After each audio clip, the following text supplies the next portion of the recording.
Hello and welcome to another, Beyond Shakespeare First Look Exploring session. This is the third part of A Challenge for Beauty. My brain is a bit broken because I had just spent so long trying to recount the plot for Greg. And I think it's broken all our brains, to be fair. If you don't know what has happened in the previous 4 and something acts, please go back and watch the videos because we're about as confused as you are right now. So yes, I will be your host, Eric Karoulla, and these are the wonderful readers that will be reading the rest of this play today. So reading Petrocella and Manhurst, we have Alan in Suffolk. Reading Aldana, Rosara, and Queen Isabella, we have currently muted. Sorry about that. Hi, my name is Lynn. I'm a college composition teacher. I'm living in the Northwestern United States. Reading Ferrers, Hellena, Bonavida, and the Epilogue, we have Rachel in Canada. And reading Valladaura, the Clown, and King Sebastian, we have is Greg, who shall shortly be returning back to the dark side for a while. And as I said, I will be your host, Eric Karoulla, and I will be reading stage directions and basically keeping pretty much every other part that is not on there, so Pineda and Centella are kind of minor parts in a way, although they do drive the plot at some point, so you have to go back to the second video for that. I think we exploded Greg's brain just explaining the plot to him. So let's get down to business as the song goes. Act 4, Scene 3. It's that kind of day. Enter Petrocella and Valladaura. You sent for me. I did, to tell thee of a word of which no ear is worthy but thine own. I love thee. Possible vexation should take some new shapes to haunt me. You love me. Oh, come, this jest might have passed upon one of Cupid's fashions, but I being I'm going to start that one again. Possible vexation should take new shapes to haunt me. You love me. Come, this jest might pass upon one of Cupid's fashions, but I, being a found sophister in the art, am too familiar with our fallacies to credit them or you. Let not your coming betray your folly, though it be common with ladies. 'Twould show very ill in a courtier. I confess I seemed strange to you till I was acquainted with your worth. How grew that acquaintance? 'Twas without my knowledge. Not to dissemble, some impulsive nuncios have wrought very strangely for you, but examine not particulars. Suffice, I say I love you. No, and you dare not take my word, I can put you in no better security. I desire none, only but silence. You have vouchsafed me a happiness beyond merit or expectation. You are the more beholding to me, and courtesy that comes from a woman freely is worth 20 pleasures enforced. Neither would I have you tax my love of immodesty, nor think I purpose to make you pay for the nursery of another man's pleasure, although it be common with some at court. I have the kind of thing within me called conscience. Only I love you, and out of a compassionate charity purpose to marry you. Enter Aldana, Pineda, Centella, and Ferrers, dressed like a churchman. He has done it to purpose. I know not how to take you, lady. E'en as you find me, that's with more faults than virtues. But see, my father and some of my best friends, to whom I have read the story of my love, come in person to dispatch the nuptials. Yeah. Then I presume you are earnest, sir. I must call you father. And never miscall me, if she be thy wife, as I think she will be. And with your consent. Get hers. It's not a straw matter for mine. And yet, to make her no worse than she is, I must say she will do anything she list herself in spite of my beard. My further honor still. But take her to thee. I thought so. As soon as ever I saw the smack, I knew it would prove a match, and now 'tis out. My further honour still. Out before 'tis thoroughly lighted. Such matches were ne'er kindled at Hymen's altar. Be a sufficient certificate of my love now. Yes, sweet, and now my resolution's wings fly with some feathers. Then thou the man must join us.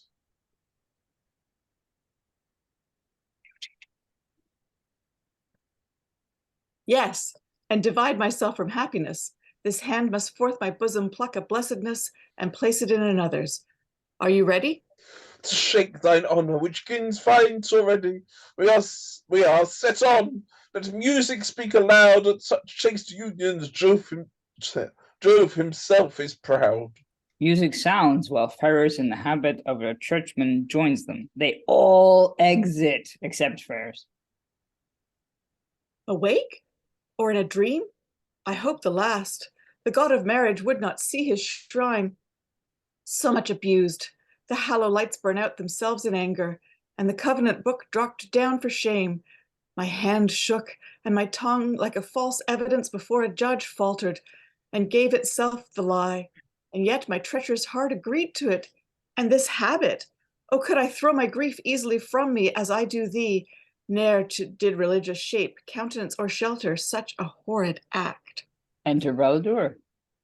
Friend Ferrers.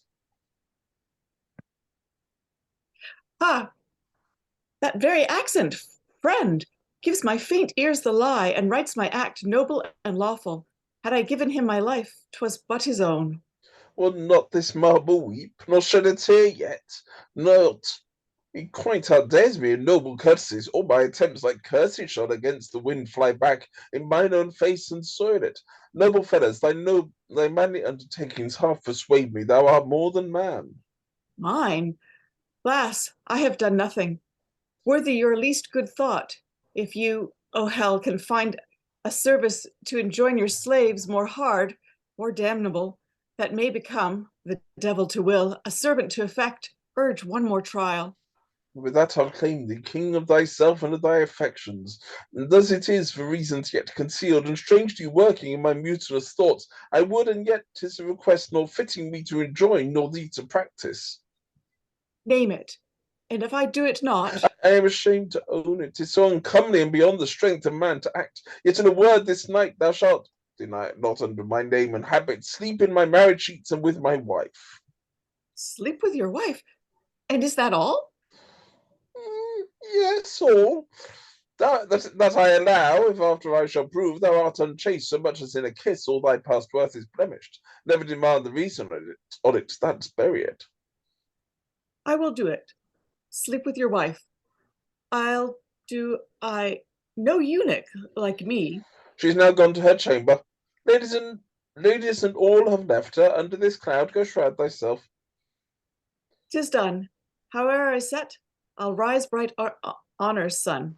And they exit. I mean, this is a bed trick, but like in reverse. Usually it's usually the woman is wanting someone else. Yeah, I don't know.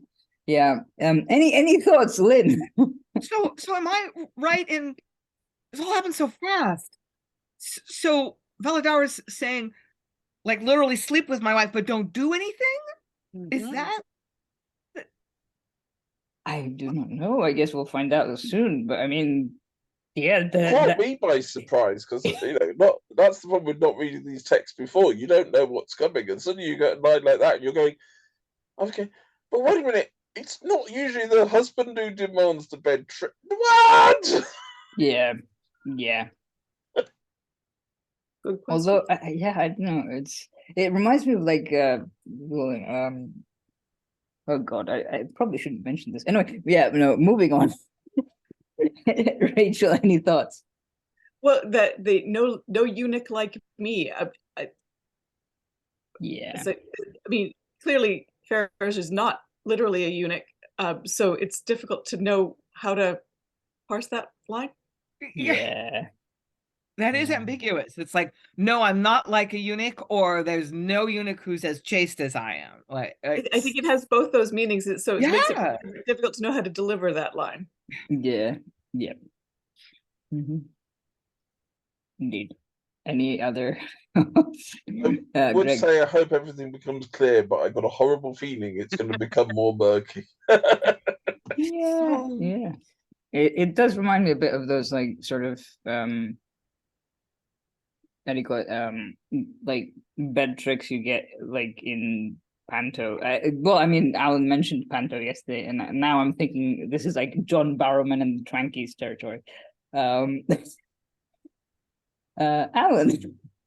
I'm just wondering, I don't know whether it's been done, but there must be a thesis out there, someone for an aspiring doctoral candidate on herbalists in London in the early 17th century, because there are obviously some fairly powerful hallucinogens being passed around.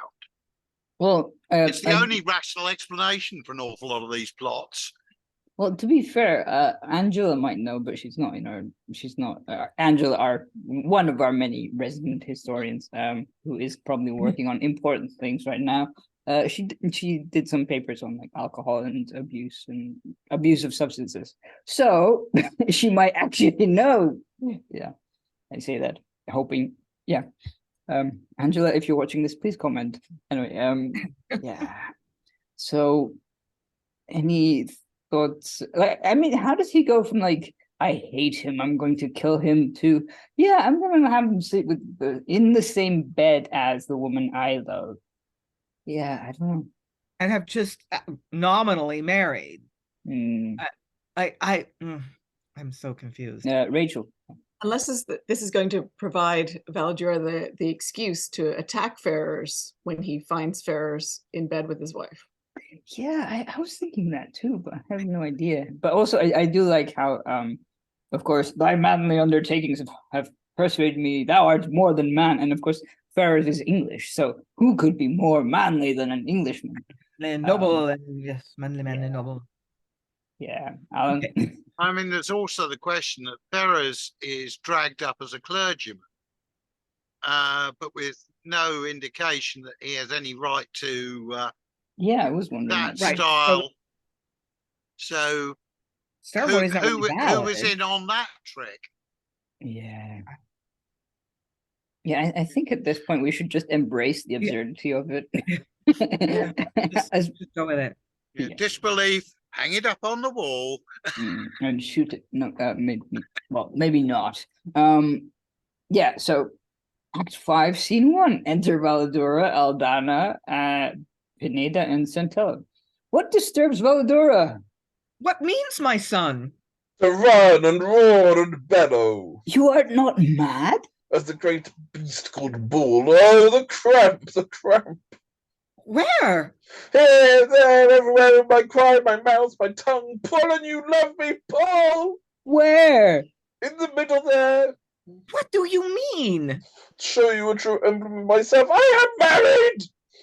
True to my daughter.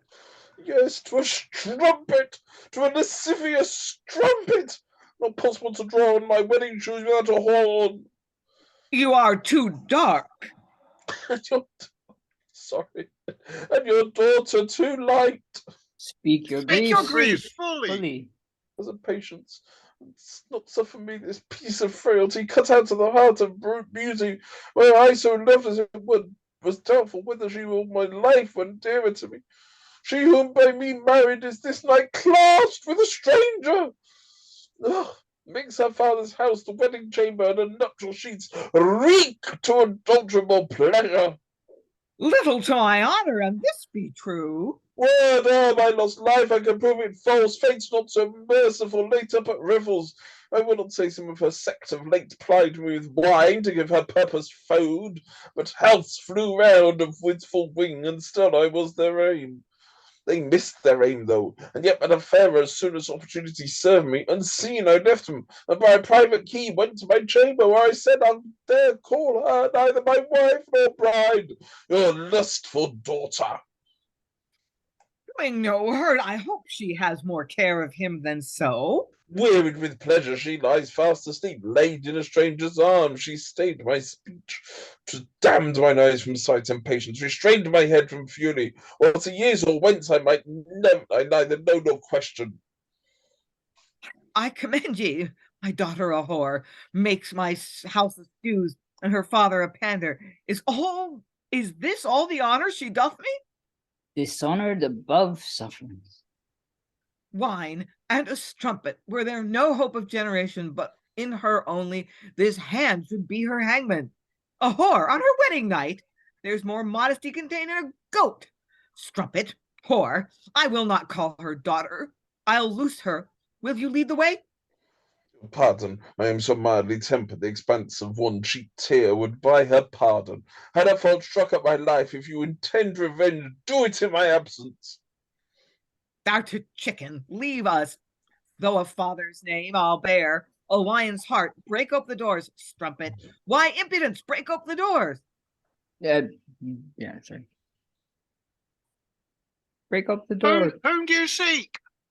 And A enter strumpet. Petrocella Oh, with sorry. a bloody poignard. A Feels like- strumpet, thee, I can't devise a name bad enough for thee. I'll give myself one. Call me Murtheress, a name I'm proud of. She has saved us a labor. What means this bloody poignard? Read it in my brow. Do you not see his name written in red letters?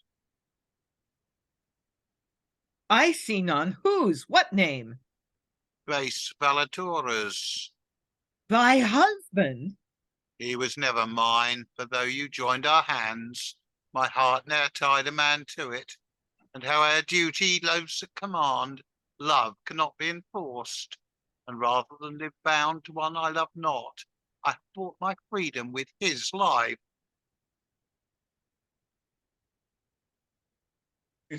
Yoo-hoo, false woman! Alive again.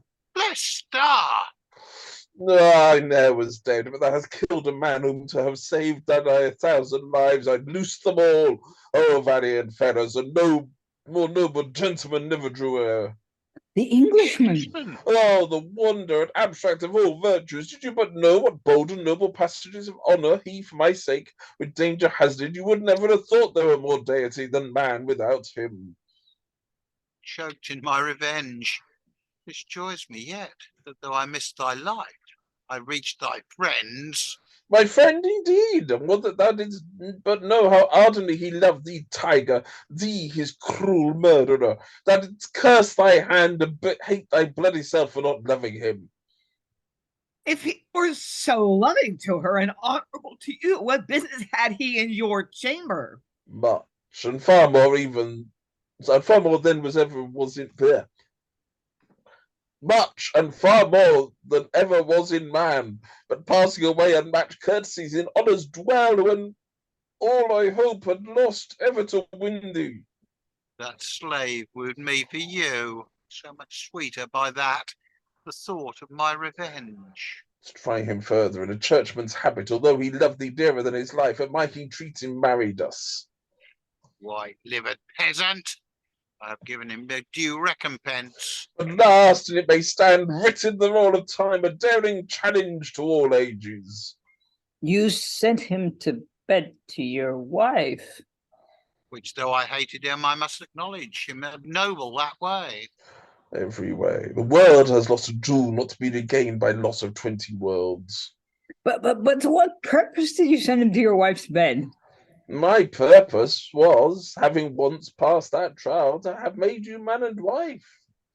How could that be when you were married to her before? Oh, she was never mine. The marriage was not lawful, done by a layman. But man's fate is thrown above his reach. Our hopes are not our own. Dost laugh at sorrow? Would you have me turn crocodile and weep? Ferrers, man Ferrers, prithee come help me to laugh a little. And before Ferrers enters, you should pause for a second to take all that in. Any thoughts? Sorry, I've been laughing here. Excuse my French, but not only do you have a scene that's not actually presented upon the stage, which was really interesting in itself, but this is fast becoming one of those plays where there's more plot revelations in the single scene than in most of the rest of the play put together, it seems. This just feels like, the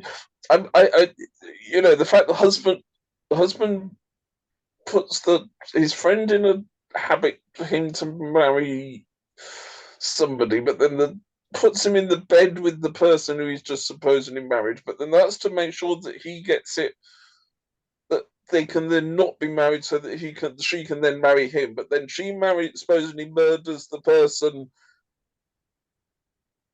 especially murders her husband. Especially her murders her husband, but actually murders the person the husband put in the bed. I without plot spoilers, that's about to get even more twisted. Yeah, I think we broke Greg. Lynn, you have thoughts? No, I got nothing. Yeah, and then we stopped right before the stage direction enter Ferrers. So he's not really. Yeah, help me laugh a little. So this is just really more complicated than it needs. Yeah, I feel like this is a farce now by this point. Just because, well, Ferrers is the guy who, they were deadly enemy, mortal enemies, and then kind of with Valladaura, but then they became friends over time because they owe each other their lives, basically. I wouldn't mind, but Valladaura seems to be taking the brunt of all the plot revelations in this scene. Apart from that possible one from his wife, it's like, yeah. It's a hell of a part to keep. Every time I had another plot revelation, I thought, no, wait a minute. Can't somebody else give this one away? Just want some time for Bree. And the language isn't that easy either. Yeah. It's very. It's not. It does not come off the tongue that well. Some of this stuff. But also, just I can't tell if he's just. Well, not insane, but just kind of, he goes, you sent him to bed to everyone else is going, why on earth would you put a stranger that you've befriended in your bed? To test him. It's all this testing thing. Yeah. That last test, if he passes this last test of nobleness, I'll reveal the fact that my marriage to her is invalid and I'll let you guys get married.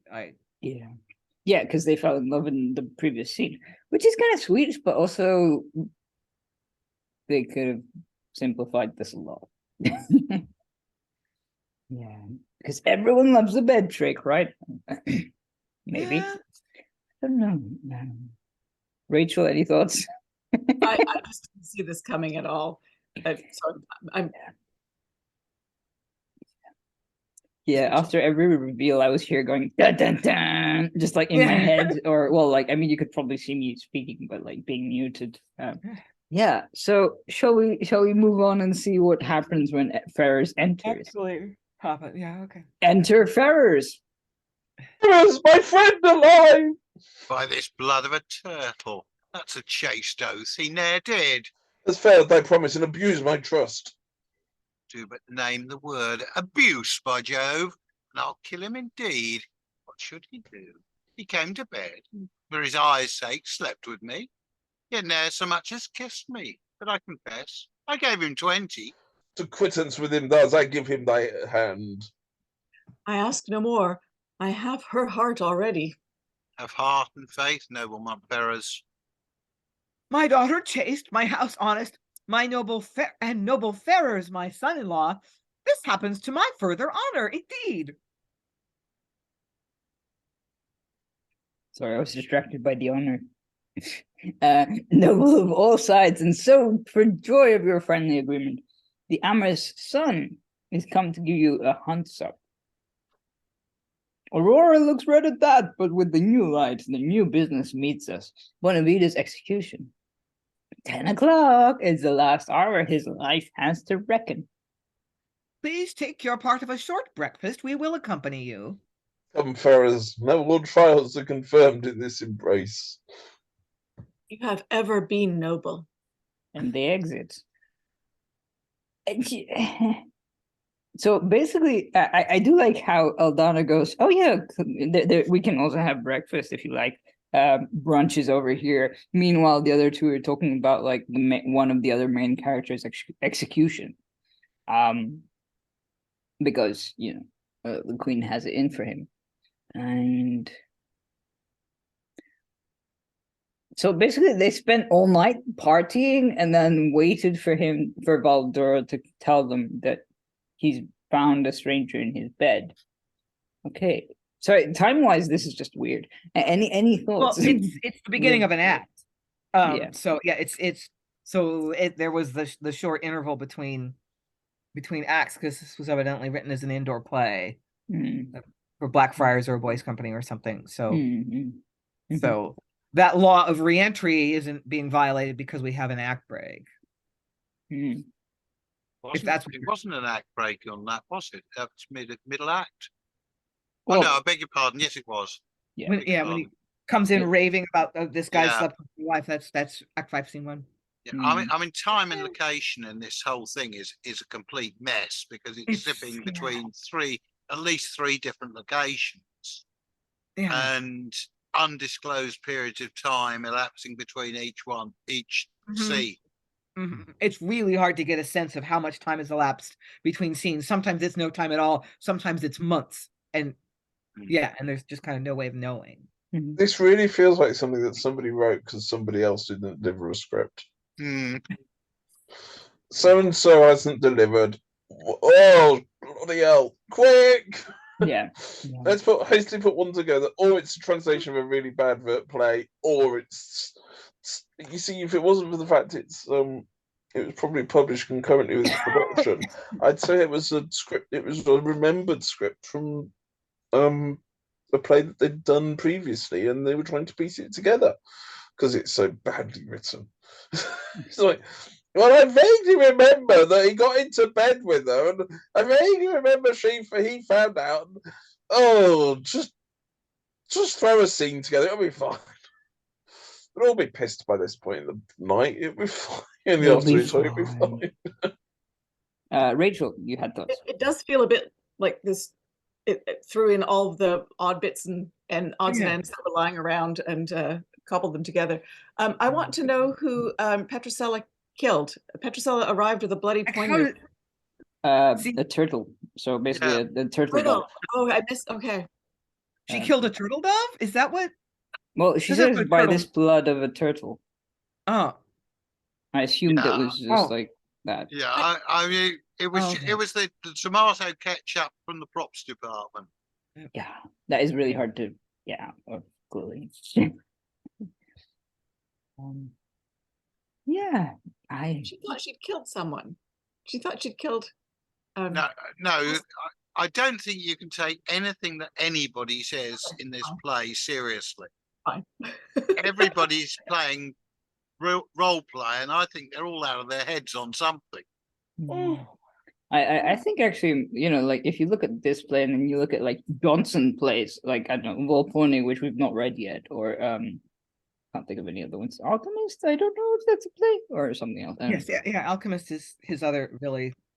Yeah, his other play that has a lot of traction. Yeah, kind of.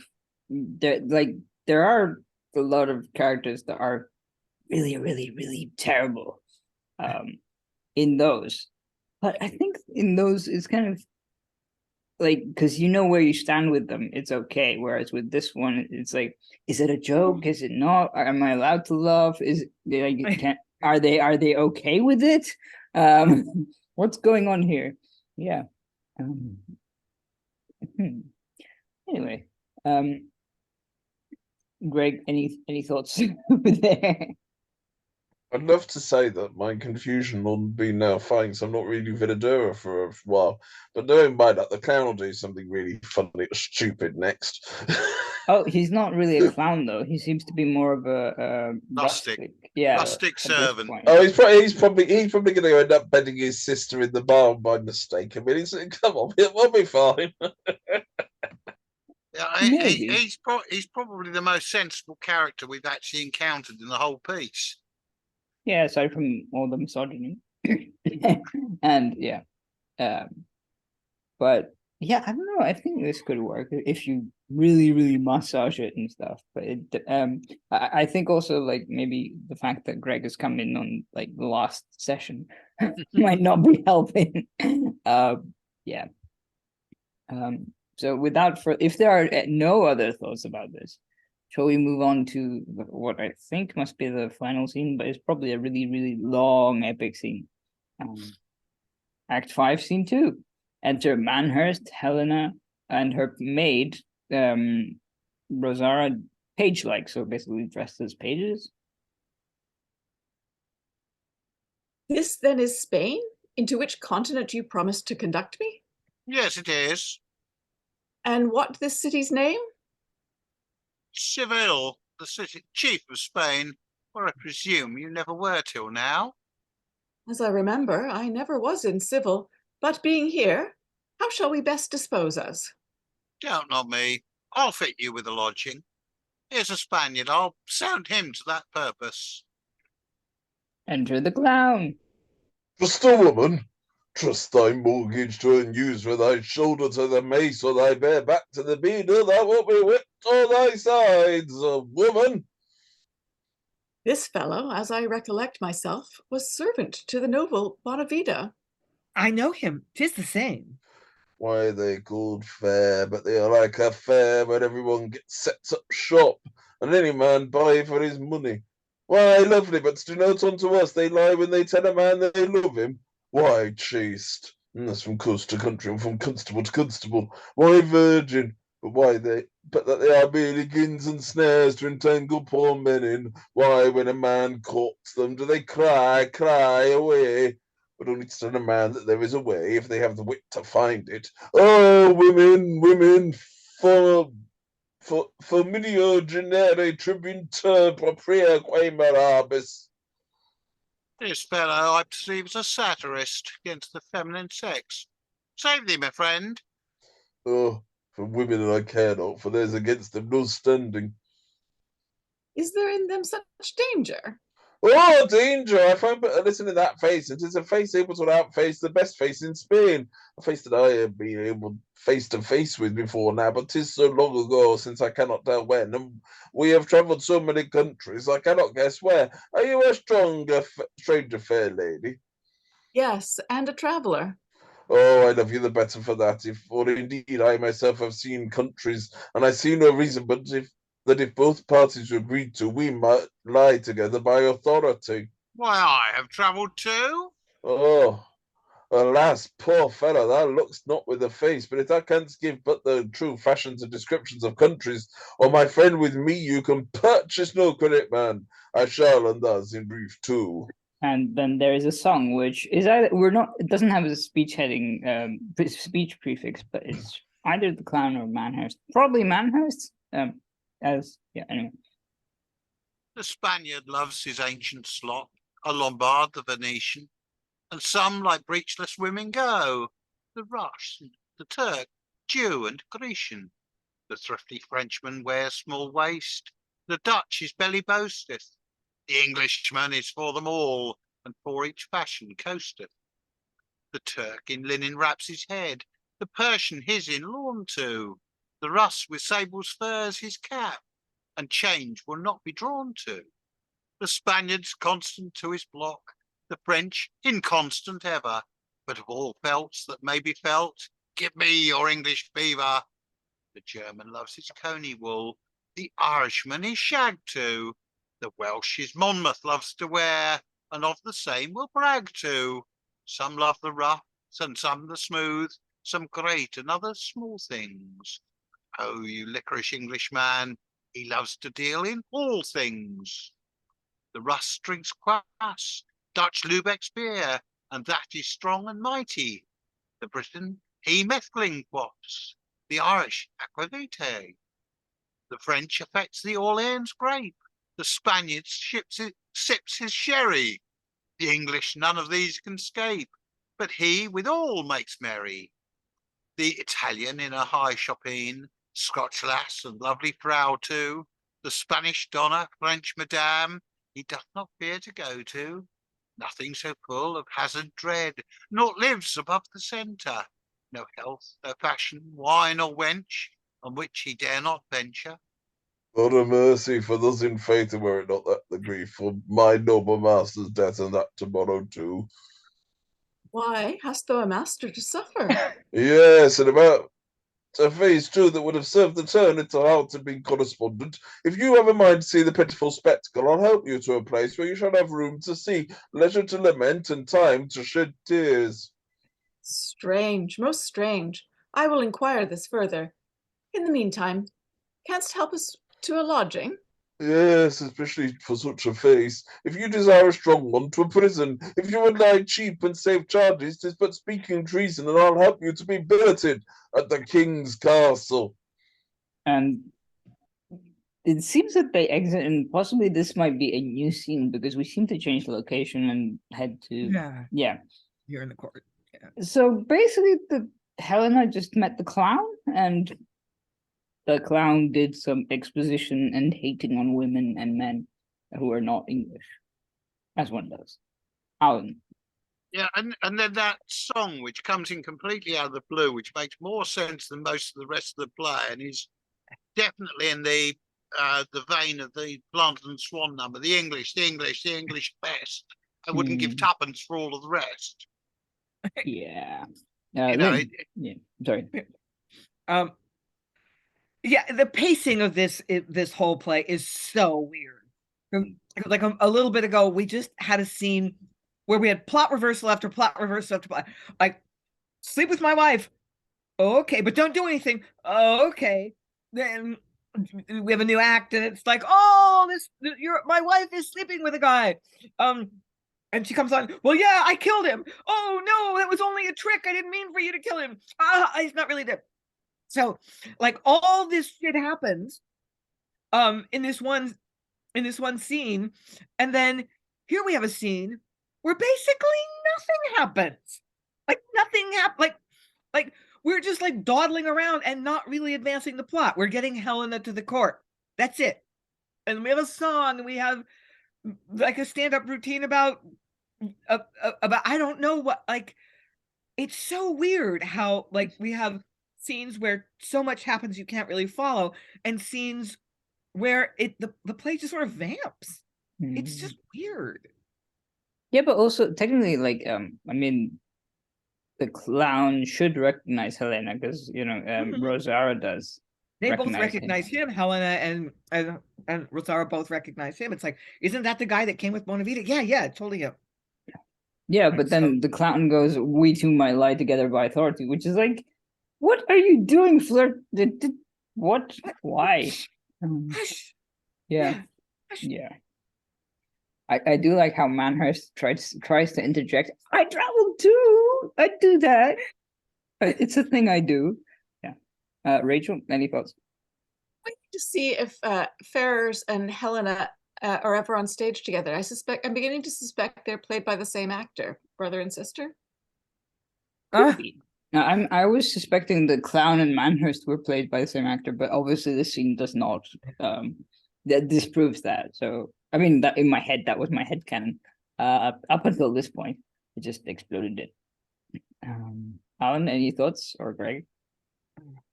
Totally confused, mate. Don't know what he's doing, what he's smoking, or. I'm wondering if this is like the cue for people to head to the bar, like if they're just like sort of, hey, let's have a song and some drink. I'm not sure actually it is, because I think that's probably, it's like the scene in the film of The Producers, where everybody's there trying to scrape their jaw off the floor, thinking, can this possibly get any worse? Yeah, true. Yeah, this is true. But can it? That is a question. I suppose we have to read the rest of the play down. Greg is giving me messages. Rachel, any thoughts? Or did you just unmute yourself because I said we should read the rest of the play and you're reading? Yeah, you're so prepared. Okay, on that note, this is possibly a new scene. We're not sure because they would have to exit, it seems. So enter Bonavida with officers and executioner. The queen plays with my death and bids me act a bold tragedian's part, to which such moving action I will give, that it shall glaze this theatre round with tears, and all that shall behold me on the stage, pitying my fate, shall tax her cruelty.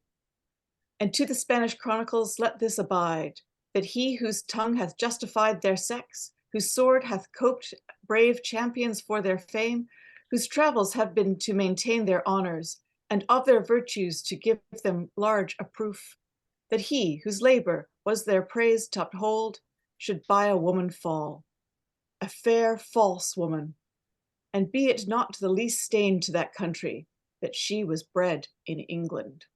Presumably we sound alarms because, or like not trumpets, flourishes. Enter Sebastian, Isabella, Ferrers, Valladaura, Aldana, Pineda, Petrocella, and lots of other people. The character you have given that noble stranger, his valor, faith, and friendship Valladaura so deeply have impressed us that we are pleased to see him match it into a noble house, and we from henceforth shall account him ours. Fair Petrocella, we commend your choice. If renown hath blazoned him aright, Spain it could scarcely have bettered. We have stored favors for you, and high respect for him, which leisure shall make known, but to the prisoner. Now that's our present business. Seat you, lords. Pineda, you next us. Queen, here's your sport, and this the mark you aim at. Yet in this deal gently with me. Do not mock my death, and I'll expose my life as willingly as in my ripest joys and best of pleasures. In love, which most I wish to have preserved, nor trouble me with vain interrogatories, to turn my soul in the high road to heaven into some dangerous bypath. Grant but this, my death I freely pardon. Those small minutes you have to spend are at your own desires. No tongue shall interrupt you. Now you are kind. I now, with what prepared speed I can, will come to kiss my fate. And as he prepares for death, this is the moment that I realize my doubling falls apart. Enter Manhurst, Hellena, and the maid, Rosara. So I guess I will be reading Hellena for this to sort of, make Greg. Yes. I was going to say, I think that was interrogatories because they feature in Star Chamber. Yeah, probably. Just as an aside. Yeah. Although maybe lady. not as, in the traditional English sense because we're in Spain. Be my guess. Come, lady, if we press not through the throng, we shall not get to the hearing. Amongst all these courtiers, point me out the man. That that elbow's next to the queen. Enough, no more. Now farewell, royal sovereign and great queen, unto whose high and sacred majesty my forfeit head thus stoops. And best loved peers, I only wish this blood you shall see drawn had dropped before the common enemy, the barbarous Turk, in some just Christian cause, not in this feminine quarrel. I had then died a coward martyr, that offender like now bowed to the axe of justice. Farewell to thee, for whose love I undergo this shame. May thy repentance for thy guilt beg pardon, that we may meet in blessed Elysium, there souls kiss together. Farewell, world, grown so corrupt, thou wilt not suffer virtue and beauty roofed together. May thy clarity guide me to yon safe harbor, charity guide me to yon safe harbor. Thus I fall beneath my offenses and take leave of. Stay. Who interrupts our justice? As you are royal and worthy of those honors arch your head, deferred that bloody business right in hand to right an injured woman. Princess? A lovely and sweet present. That apparition transports me into wonder. A rare aspect. Had she a suiting virtue, Pineda, I should have suspect my challenge and willingly compound. Most divine princess, should they meet here, I should not blame your fear, since the one appears to be incomparable. What seek you from this throne? That which kings resemble most the gods, justice. Against whom? Against a felon, a robber, a base thief, harbored in this your court. If such live here as we are kinged, we banish him our patronage, and yield him up to sentence. First, fair creature, give us your name, your birth, and quality. My nation foreign, my birth not high degreed, Not in every way ignoble, for my quality, some that presume to know me call me libertine, wanton, and wild wench, nay, a courtesan. But were I looser than ere lace was, it should not bar me justice. Thou shalt have it. The world quaked in all the blood within my veins, and agues all my nerves. You keep your own yet, madam. And of that, Pineda, I am proud, infinite proud. I ne'er was pleased with any sin till now. It makes me still unpeered. Speak, what's your wrong? See you this pantouf? 'Twas a rich pair, till the base felony of one of this your court divided them. For being lodged and nobly entertained, was not alone content to vitiate both fame and body, and to take full surfeit of that my prostitution. But unworthy the title of a noble gentleman, he stole the slipper there that fellows this, valued at no less than 1,000 crowns. And cheaply rated too, for another man, and he one enthroned in our highest grace, he shall be thine to censor. Take survey, make strict inquiry, single man by man. For mine own part, so much I grieve thy loss, and his base theft abhor, that wert the man upon whose shoulders we did use to lean, severity should judge him. You are all gracious, and I'll make bold to use the benefit of this your clemency. Oh, that some whirlwind would but snatch me up, and bear me to a desert wilderness, where never man was known, to sunder me so far, if not much further, from my shame. Pray, sir, why should this beauty trouble you, if one of your acquaintance? I hope, lady, you are not jealous, are you? Sir, look up, you are no whit like the man. But she, the woman, for whom the sword thus thirsts, is this a vision, or else some waking dream? And have I found the villain? Think'st thou, majesty, can be protection for a common thief? This is that base felonious impudent, shame to his nation, scandal to his birth, and a disgrace unto that royal court in which he seems protected. Huh? Who? I? Pineda guilty. Shall we bolster theft and patronage dishonor? Justice, queen, justice, great sir, let not this high tribunal, so famous by that virgin seat from heaven that bears the sword and balance, now be taxed by a favor or connivance. As we hope to be held worthy of the crown we wear, thou shalt not find us partial. Hence from us, for till thou canst prove thine innocence and clear this black aspersion thrown on thee, we here abandon thee through the severity of the law's rigorous censure. You amaze me, nor know I what this means. I challenge then this man for stealing from me the fellow to this slipper, of which crime thy here protest me clear. Name the time where. That night when I became thy paramour, breasted thee, these arms received thee into my fierce embraces, and imparted the lavish store of such voluptuous sweets, I lent with all profuseness. I do this, madam, by all my favor stored in you. I never looked upon that face till now, nor do I know what this imposture means. What saith my page to this? That 'tis most false, and what my lady here protests for true, that noble fit I'm witness as a man to all his unjust actions accessory. Produce me as a party, nay, made this presence and awful throne for which I stand accused. Pronounce me as a man forsook and lost, if in the least of what these two suggest, I have the smallest knowledge. Both ways strange. Bring me in censure by that royalty beneath whose grace I breathe. She is to me as foreign as an Indian, and her cause as far from my acquaintance by my life, which ne'er before a more royal court could have been called in question. What she is, I know not, of what nation, birth, degree, how, or whence, from whence derived, what continent. or from what place she's come. She may be Turk, but more she cannot be. She is so fair. She's strange to me, yet somewhat I should say to breast with her. I might as well have done it with a bear or a lioness. Madam, with her I vow I never did. Give me thy oath of that. I can and dare.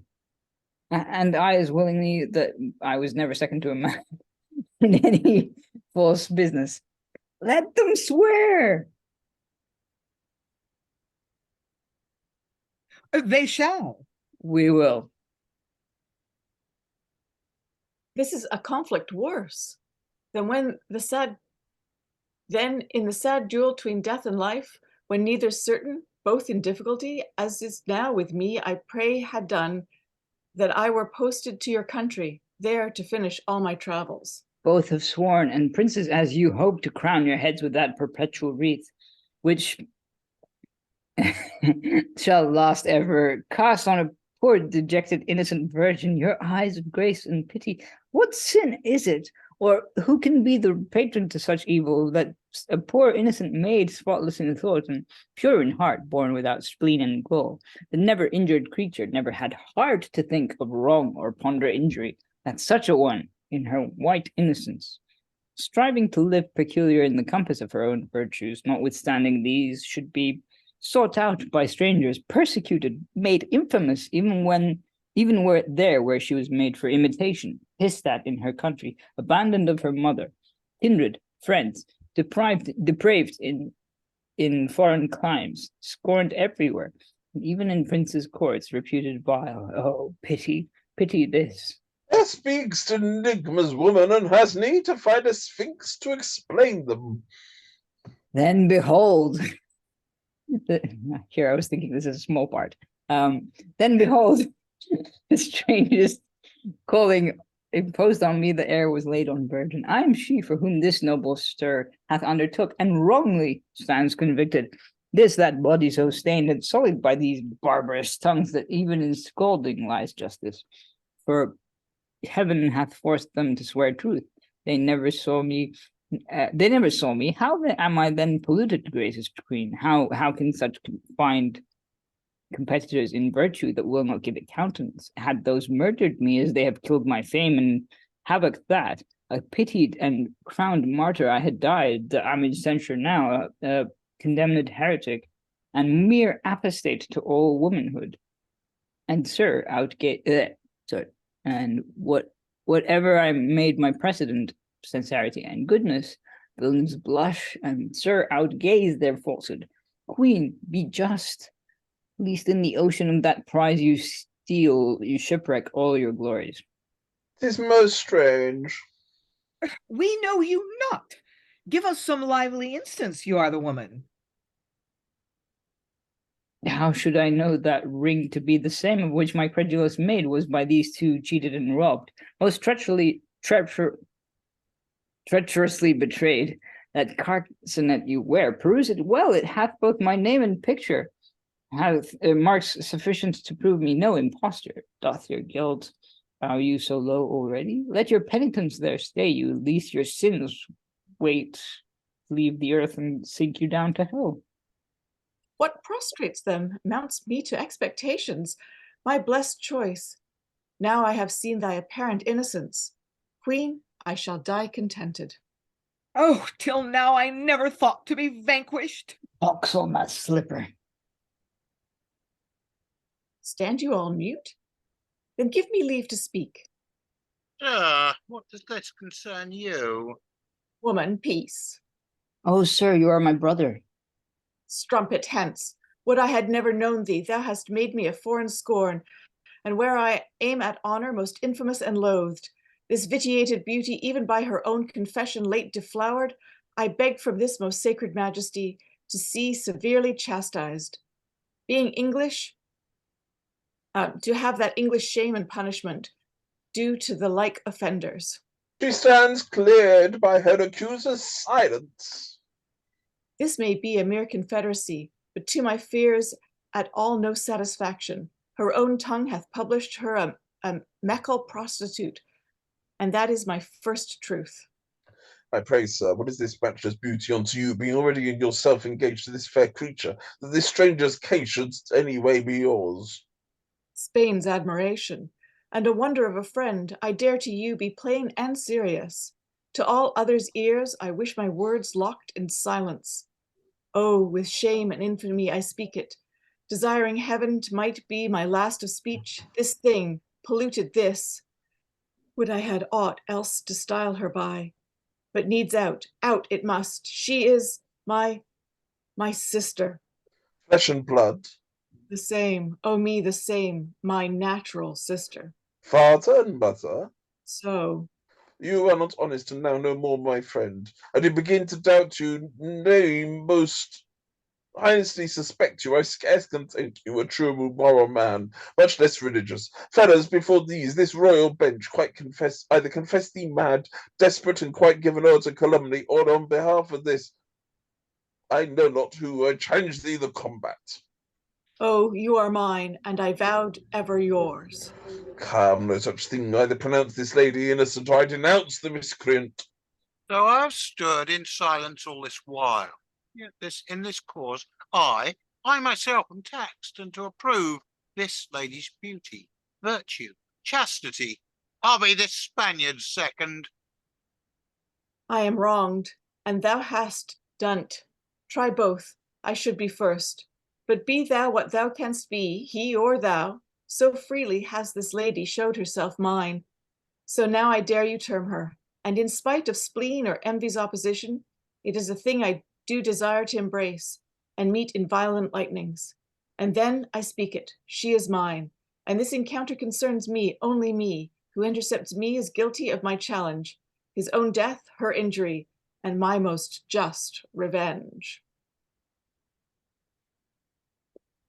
Pray, let's talk mildly, and first you, to whom my soul's engaged, why should you hazard such a precious life, for one by her own language stands condemned? Because she is thy sister, and so what I left thy merit, and now no new impression can sink in me that any of the line could ever stand polluted. I have found thee in all thy deeds so noble. Oh, you have molded her in me anew, and friend, your confirmation, I do receive her perfect as the woman whose acts are laws, whose sayings oracles. But she was never truly mine till now, so I receive her from you. But pray, what might you be of whom I have deserved so ill to make you my antagonist? Why to me to be so dear a friend as to become my second, since your face I never saw till now? Not Manhurst. Friend. Oh, sir, you were my ransom. I am rapt. Spain, show thy justice. Now, where or from whence canst thou desire so rare a precedent? Wouldst thou see beauty? Look upon that face. Or virtue? Here is thy true innocence.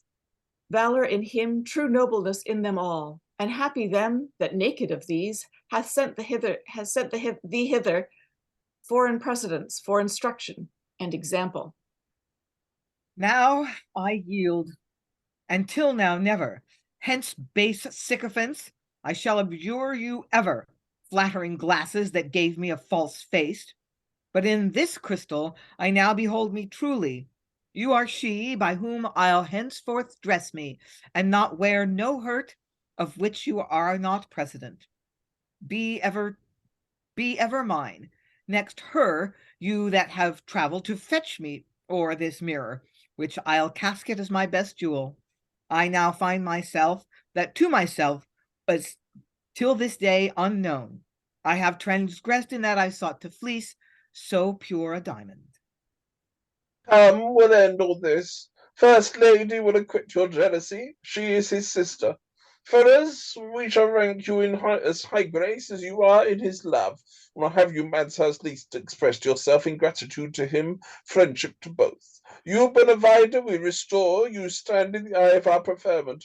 You we admire, and thus conclude. Two nations have contended. For breast and face in you, both these are ended. Thus ends, well, I mean, yeah, thus ends the play. We have an epilogue, but yeah, let's just pause there for a bit and enjoy the feeling of a disappointing or a really weird ending. I don't know. aside from the weird like doubling that happened, like sort of, with Pineda and Hellena and like sort of, yeah, sorry about that. I did not think that through. What just happened? Lynn, any thoughts? Oh, it's fine if you don't care at all about motivation. Yeah, if like what motivates Ferrers after seeing all this go down? Like, I'm a strong, but actually, no, I'm not. Just kidding. These guys, robbed me. Like, why is he not keeping up with the conversation? And like Isabella's conversion to like, oh, I've been a bad person, I'll be better now. Like, that's just, yeah. I mean, we wanted to see that, but we kind of wanted to see a little process. Yeah. I mean, if you don't really care about any kind of logical motivation at all, it's fine. Yeah. Rachel. The mere sight of Helen has proven her, it's and then all those speeches directed at Helen, her mere presence has reformed everyone. Yeah, basically, kind of. But yeah, reformed. But then like you get this minute of like Manhurst, my friend, which is amazing. Because we were waiting the whole play for that. But sort of. I mean, we kind of expected it. I still don't get what on earth happened with the slipper. Did she just hide her other slipper? Cinderella reference, I guess. Yeah. I am totally bemused by this, and usually that's only because I'm only just come in for the last session, and usually, if you come in for the last session, you're going to get confused by a play. But I think this play defies anybody who's been in for all 3 sessions, let alone the one poor bugger who comes in at the end for the last one. So I'm just glad I'm not feeling alone. I'm totally lost by Cinderella. That threw me completely. Well, it's not Cinderella; she's never named it. But that was just like.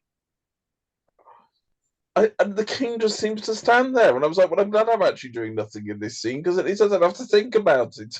What I have to do is say some nice words and say everyone's all right, and we'll sort you out. And bye. Yeah, I did like how he's like, "Oh my God, thieves in our court! Never, of course not." Dun dun dun, and then like obviously you get like the reveal. But then she still hasn't really supplied proof, has she? Alan, any other thoughts left over from? I mean, yeah. Which of the 6 plays are we commenting on? Because I must admit, it felt almost in some ways like this was a sketch show of, well, let's grab these scenes from here, there, and everywhere, shove them together. We'll get a few bums on seats, pay the rent for the week. I mean, we're not helped by the script that's come down to us, which has the feeling of at best rough papers that have got to the printer without passing through any known human brain along the way. Mm-hmm. Yeah. Because the whole thing is just a mess. But it just feels almost like this was a first draft that somehow snuck through the system. I suppose you could say that. I was thinking more like this kind of, I mean, the modern equivalent is just like a really bad series on a streaming service that is just kind of like, oh, look, a twist, another twist, 14 seasons later, another twist. And it's like, okay, I'm kind of, once you start following that storyline, it's just kind of like, you just lose the will to live. But I don't know, maybe like, you kind of like this ending, like up to a point, and then just, yeah, I don't know. I feel like we could have ended it where like Valladaura and Ferrers had worked it out, and Ferrers got married to Petrocella, which is not really a happy ending, but it is a good ending. Shall we see if the epilogue actually makes any sense of it, or just adds confusion? Well, the epilogue will fix it. It won't. I just read it. Well, wait a second. It won't help anything. Well, yeah. As far as I can tell, you can.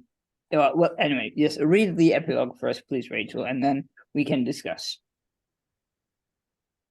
In battle, some men fall, Others again come off with honored scars, wounded, not slain. In shipwrecks, some sink and some are no more.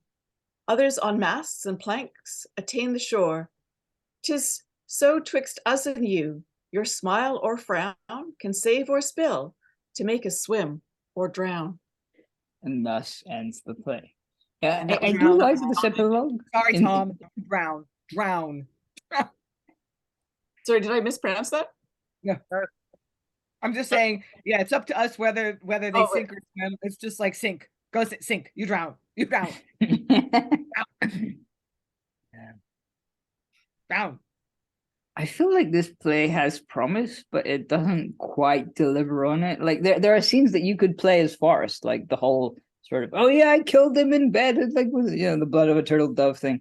But yeah, I feel like you could pick some scenes out of this and just mess around a bit. I don't know. The prologue and epilogue could be detached as far as I can tell. Because our prologue did not say very much regarding the play. It basically went, we don't want any puling lovers, and then gave us a play about love. And 3 Valladaura love plots as well. puling, like really puling. Yeah. Really? I actually like Greg's idea. He put in the chat, he thinks we should discuss how we'd end the play. So any thoughts on that? By starting with a blank piece of paper. I would go for a bloodbath. I just think there should have been an episode. No one alive at the end, apart from that poor guy who turns up in one scene and only has about 3 words. That's usually how it turns out in badly written plays. It's always the person who you've barely seen all play, and then they suddenly pop up at the end and go, Yahoo! Yeah. Enter a Belgian guy with a neatly trimmed moustache. Oh, yes, but I mean, I'd want, we've got to at least have Cinderella's prince turned up and try and ruin the whole lot. I mean, it's like, what's the name of the guy who wrote Gregory Maguire sort of version of Cinderella, the guy who wrote Wicked, the original book. It's like he's come along and gone, right, let's have a good old mess up of the story. How can we ruin Cinderella? You say that. Yeah, no, what I found was the strange thing is I feel like this is an ensemble piece where you have, I mean, obviously everyone's on stage at the end, as we've discussed millions and millions of times. But Pineda and Centella start off with tiny parts, like really literally, I think just 2 lines in the first scene. And they escalate to being a plot device and actually sort of being accused of fraud and all that stuff, which is quite exciting as a side character thing. Alan. I must admit, I'm getting it hard to get out of my head the image of those 2 as being the brokers' men. I mean, maybe in panto scripts, which may not have reference to those on the other side of the pond. But no, I mean they're basically comedy double act of let's have 2 curious foreigners in. Yeah. The whole thing is just so unsatisfying and unsatisfactory as a piece. There may be something in there worth working on, but by God, it needs an awful lot of work to polish it. Yeah. And I'm not sure whether the return would repay the effort. Lynn looks very despondent, might be the right word. I'm with Alan. There was a play here somewhere. It's, I mean, I feel the same way I felt yesterday. I really want to like this play. I really want to embrace it with all its wackiness, and for some reason I just can't. It's just like the pacing keeps throwing me off. I kind of can't get into its rhythm because its rhythm is so syncopated. And and it just the complications really seem unnecessary. I mean, I might buy into the Valladaura Ferrers Petrocella's story so far as Valladaura has to give him one last trial, sleep in the same bed with my wife, don't do anything. Ferrers successfully does that, and haha, just kidding, we're not really married. You pass the test, you get to keep her. But the whole, like, I killed him. No, I didn't. Joke's on you. Like, it's so unnecessary.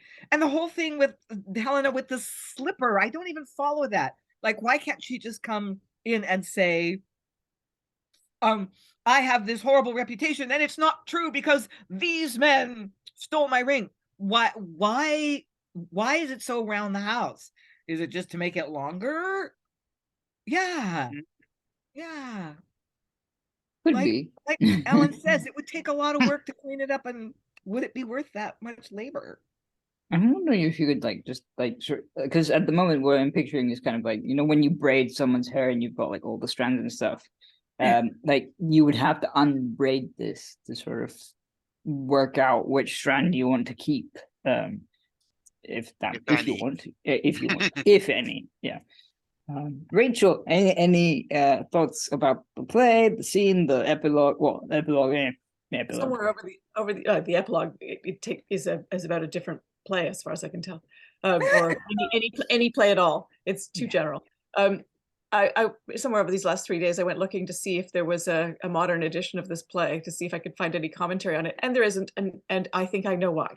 I thought you were going to say I went looking for a plot, but yeah, that's just me. I don't know. I really like some parts of this play, and I can't give an excuse for it. It's just like I like absurd stuff. Yeah. And it's just reminding me of the old Punch cartoon, which has now become an English proverb. It's a curate's egg. Yeah. But I can see how they would stage it, like if it had been staged, which apparently had been, because it was performed in 34 and printed in 1636. Yeah, but so, I think again we're talking about a very well established ensemble. Mm-hmm. Who had all got their strengths, and basically there was just enough in here to cue, right, reprise that role you did a week ago, 3 months ago, or whatever. Mm-hmm. And I've given you some outlines, but you can bust around the edges of it if you like. Yeah. And the fact that it's as it's come to us with practically no indication of action at all, I think there is quite a lot of implied action in there. Mm-hmm. But by God, it would need an awful lot of directorial input to work out where the heck it goes and how to make it entertaining. Yeah. Well, the entertainment is in the confusion, basically, Yeah. as far as I can tell. And the fact, as I've said, it zips all over the place in terms of time and space. Yeah. Robert probably say, "Oh yeah, it would make a great Doctor Who script." That is possible. Maybe like one of the anniversaries, Yeah, I don't know. I mean, there are loads of plays where travel a lot. I mean, we've seen some of the Heywood ones that travel. This one seems to be the jazz album of that, but like the bad jazz album that you hide in your closet and never take it out again. I don't know. Maybe, yeah. Any other final thoughts about everything we've covered? The room says no.